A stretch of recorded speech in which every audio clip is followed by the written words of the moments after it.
आप जितने भी प्रश्न हो ये अटेंडेंस से संबंध में मैंने भी वो पढ़ दिया पेपर कटिंग, अब आप पूछ सकते हैं। जी बताइए।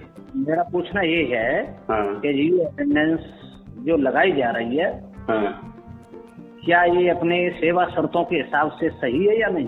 देखो सेवा शर्तों में जो आप पूरे पढ़िए 2019 में जारी की गई, पहले तो सेवा शर्तें भी आपकी भर्ती करने के बाद जारी की गई, जबकि कोई भी भर्ती अधिनियम बनाया जाता है तो उसी भर्ती अधिनियम में सेवा शर्तें वर्णित की जाती है। भर्ती हो जाने के बाद 1 साल बाद सेवा शर्तें जारी करना गैर कानूनी है, ठीक है। वो न्यायालय में चैलेंजेबल है, आरिफ अंजुम भाई चैलेंज कर गए, तब जबलपुर हाईकोर्ट में विचाराधीन है, उस पर आदेश आएगा कि सेवा शर्तें जो जोड़ी गई हैं क्या वो कर्मचारी भर्ती अधिनियम 1961 के अनुरूप हैं या उससे भिन्न हैं, क्योंकि मध्य प्रदेश में कर्मचारी भर्ती करने का सिर्फ एक ही अधिनियम है 1961, उसके अनुरूप नहीं होंगी तो निश्चित है हाईकोर्ट उसमें जो अपनी गाइडलाइन देगा।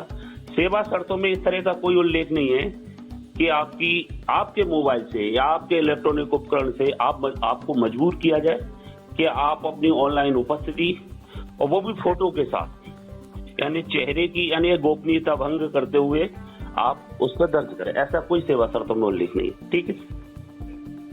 तो फिर सरकार बाध्य क्यों कर रही है इसको? सरकार की कोई इस तरह का आदेश नहीं है, ये आदेश सिर्फ अधिकारियों का। सरकार होता है मंत्रिमंडल, सरकार का छोटा रूप होता है मंत्रिमंडल। मंत्रिमंडल ने इस तरह की कोई नोटशीट या कोई आदेश जारी नहीं किया है, कि आपको अगर कहीं मिला हो तो कृपया करके मुझे बताएं। ठीक है, ये आदेश तो नहीं है, आदेश जो दिया है उसमें कुछ अलग उल्लेख है।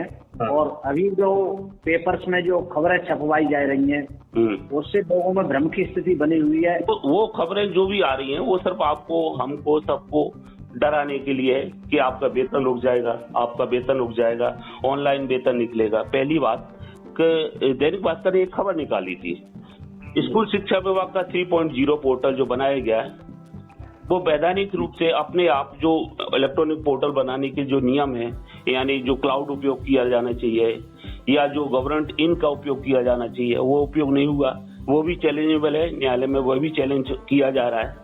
तो जो पोर्टल है वो अपने आप में वैधानिक नहीं है, उसमें भी बहुत सारी त्रुटियां हो जाती हैं, मानवकृत है। तो पोर्टल से जो ऑनलाइन हाजिरी लगाई जाती है उसके आधार पर किसी का वेतन रोका जाना गैर कानूनी है और ना किसी का रुक सकता, ये सिर्फ हवा है। जिन लोगों ने हाजिरी लगाई है उनको बधाई हो, जो नहीं लगा रहे हैं उनसे भी ये समझाइश है कि वो किसी भी प्रकार से भयभीत ना हो, किसी का कोई वेतन नहीं रुकेगा।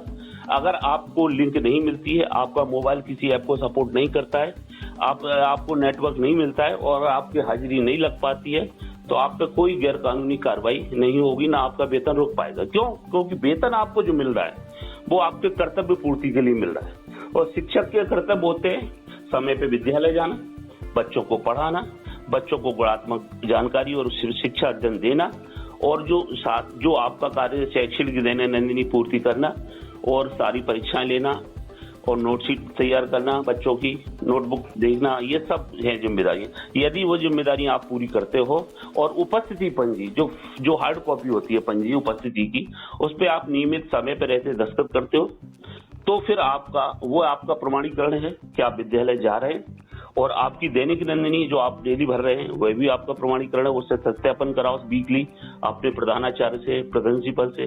वह ये दोनों पंजी आपका बचाव है। इसके बाद ये दोनों अगर आप तैयार करते हो तो किसी को वेतन कोई माई का लाल भारत में क्या पूरे विश्व में नहीं रोक सकता है। आपका वेतन अगर रुकता भी है तो आप 3 महीने की तपस्या कर सकते हैं। कई बार कर्मचारियों को 4-4, 5-5 महीने वेतन नहीं रुकता, बजट के अभाव में ये हुआ है अध्यापक शिक्षा कर्मियों के साथ। तो इसलिए वेतन के लिए घबराए नहीं, रुकने दीजिए 2 महीने, 3 महीने, 4 महीने, और उस वेतन रोकने की प्रक्रिया पे आप आरटीआई लगा के या नोट लेटर देकर आप अपने अधिकारी से पूछिए जो वेतन भुगतान करवाता है, संकुल प्राचार्य और डीडीओ से, कि आपने हमारा वेतन किस आधार पर रोका। निश्चित है वो जवाब देंगे कि आपने ऑनलाइन उपस्थिति नहीं दर्ज की पोर्टल पे, इसलिए आपका वेतन रोका जाता है। फिर उसके लेके आप न्यायालय में जा सकते हैं अपने हितों की रक्षा के लिए। न्यायालय निष्पक्ष आदेश देगा, जैसा कि हमें उम्मीद है और आज तक का जो आदेश हुए हैं कि भाई इसको वेतन जो विड्रॉ किया जाता है कर्मचारी को, उसके पदीय कर्तव्यों की पूर्ति के लिए, और पदीय कर्तव्य वो पूरे कर रहा है, बच्चों को पढ़ा रहा है, यदि वो पढ़ा रहा है, दैनिक नंदिनी पूर्ण कर रहा है, पेपर ले रहा है, बच्चों के मासिक टेस्ट ले रहा है, कॉपियां चेक कर रहा है, अपने कर्तव्य पूरे कर रहा है तो उसका वेतन आपने किस आधार पर रोका? हाई कोर्ट तुरंत आदेश देगा वेतन रिलीज करने को, और एक भी व्यक्ति का हाई कोर्ट ने ऑनलाइन उपस्थिति ना दर्ज करते हुए भी यदि वेतन विड्रॉ के आदेश दे दिए तो पूरे प्रदेश के लोगों की विजय हो जाएगी।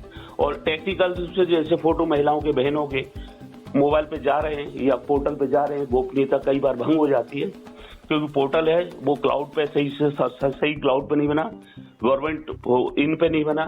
तो ये सब जो चीजें हैं, आपने देखा होगा पिछले कई महीनों पहले बहुत सारे राज्य शिक्षा केंद्र के नाम पर फोन आते थे लोगों के पास कि हम राज्य शिक्षा केंद्र से बोल रहे हैं, आपका ये है, आपको नोटिस जारी हुआ, आप जवाब दीजिए। वो फ्रॉड आते थे कई बार, और उसमें लोग पपलू भी बन गए बहुत सारे। तो ये सब डाटा कैसे लीक हो रहा है? वहीं से लीक हो जाता है क्योंकि पोर्टल जो है 3.0 गवर्नमेंट इन पे नहीं बना है, वो एक अलग विषय है। इसलिए आप उस पर ध्यान न दें। आप तो ये सोचे, चिंता न करें कि यदि हमारा वेतन रुकता है किसी त्रुटि के कारण, जिसमें ऑनलाइन उपस्थिति दर्ज नहीं हो पा रही है मोबाइल के कारण या बॉडी मिल रहा नेटवर्क के कारण, तो आपका वेतन रुके तो मुझे पूरी उम्मीद है कि वेतन नहीं रुकेगा, और रुके भी तो हाईकोर्ट जारी कर पाए। आगे फिर कोई प्रश्न?